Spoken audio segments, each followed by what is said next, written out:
Assalamualaikum warahmatullahi wabarakatuh. Halo semuanya. Perkenalkan, nama saya Nesya Marionita. Saya dari program studi S1 Ilmu Keperawatan Reguler B tingkat 2 dengan NIM 42010124A042. Di sini saya akan memenuhi tugas mata kuliah keperawatan dewasa, sistem endokrin, imunologi pencernaan, perkemihan, dan reproduksi pria dengan topik kanker payudara. Teman-teman ada yang tahu nggak apa itu kanker payudara? Jadi kanker payudara itu adalah kondisi ketika sel-sel yang ada di jaringan payudara itu tidak terkendali dan membentuk tumor yang ganas. Biasanya sel-sel abnormal ini membelahnya lebih cepat dibandingin sel yang normal. Jadi dapat menyebar ke jaringan sekitarnya ataupun bagian tubuh lainnya. Saya akan menjelaskan patofisiologi kanker payudara ya. Nah, ini pada gambar ini ada yang pertama itu mutasi genetik, yaitu terjadi perubahan atau kerusakan pada DNA sel payudara ya. Biasanya terjadi karena faktor genetiknya ataupun ada perubahan hormon estrogen yang sangat tinggi, terus ada faktor usia, gaya hidup, ataupun terkena paparan radiasi dan faktor lingkungan.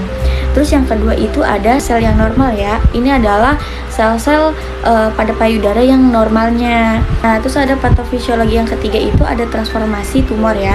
Jadi ini adalah sel yang tadinya normal menjadi sel yang abnormal. Nah, yang keempat itu adalah sel kankernya itu mulai berkembang ya. Yang tadinya kecil menjadi benjolan. Nah, benjolan itu ada dua. Yang pertama itu ada yang jinak, yang kedua itu ada yang ganas. Nah, kalau yang keempat itu kan masih berupa benjolan kan ya. Nah, selanjutnya itu ada invasif atau metastasis. Nah, jadi nanti ada benjolan itu menjadi ganas ya, penyebarannya luas. Biasanya bisa menyebar ke jaringan lainnya kayak seperti ke pembuluh darah atau ke kelenjar getah bening, ke tulang, ke otot, ke paru-paru, dan banyak lagi ya. Nah, selanjutnya itu ada tanda dan gejalanya ya.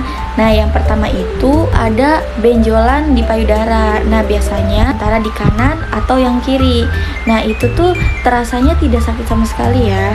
Yang kedua itu ada berubahnya pada bagian puting dan disertai ada cairan atau darah pada puting tersebut. Nah, yang ketiga itu ada perubahan kulit di payudara.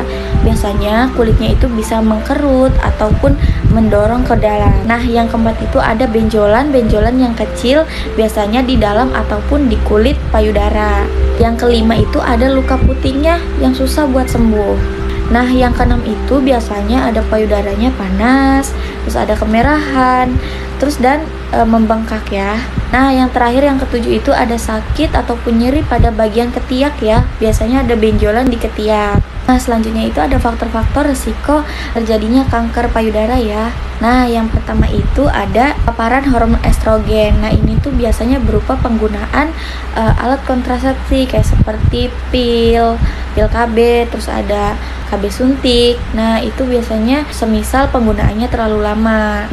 Terus yang kedua itu ada riwayat reproduksi. Nah, ini biasanya pada ibu-ibu yang belum hamil atau baru melahirkan anak pertama saat ibu-ibu itu berumur 35 tahun ke atas ya. Selanjutnya itu ada tidak menyusui. Jadi, wanita yang tidak memberikan ASI-nya itu lebih rentan terkena kanker payudara ya.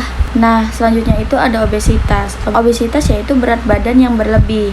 Nah, itu bisa terjadi penumpukan lemak sehingga bisa menimbulkan terutama penumpukan lemak berlebih setelah masa menopause.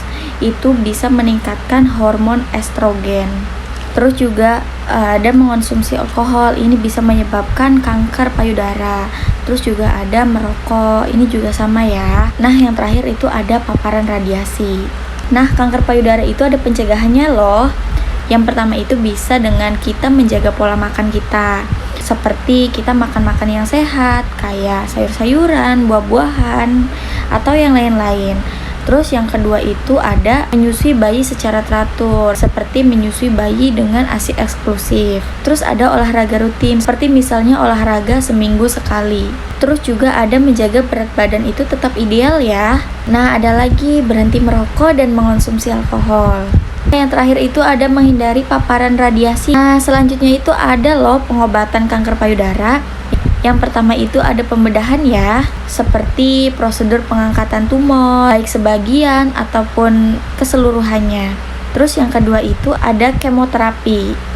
Nah, kemoterapi itu yaitu penggunaan obat yang kuat untuk membunuh sel kanker. Biasanya diberikan dalam beberapa siklus. Terus yang ketiga itu ada radioterapi, radiasi lokal untuk mematikan sisa-sisa sel yang setelah operasi. Nah, yang keempat itu ada terapi hormon. Nah, yaitu biasanya mengonsumsi obat harian untuk memblokir hormon yang memicu pertumbuhan kanker. Baik, itu penjelasan kanker payudara dari saya. Kurang lebihnya mohon maaf. Wassalamualaikum warahmatullahi wabarakatuh.